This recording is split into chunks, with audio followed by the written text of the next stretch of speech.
Hello friends, आज मैं आप लोगों को सैमसंग का ईयरफोन बनाना बताता हूँ एकदम न्यू की तरह। ओरिजिनल ईयरफोन फेंके ना, बना लें, दोबारा रिपेयर कर लें, यूज करें।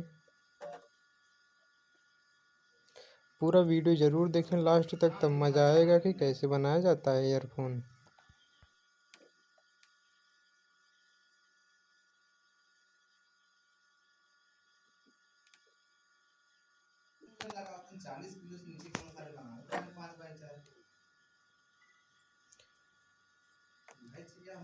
अब हमारा ईयरफोन पूरा कंप्लीट हो चुका है सेटअप।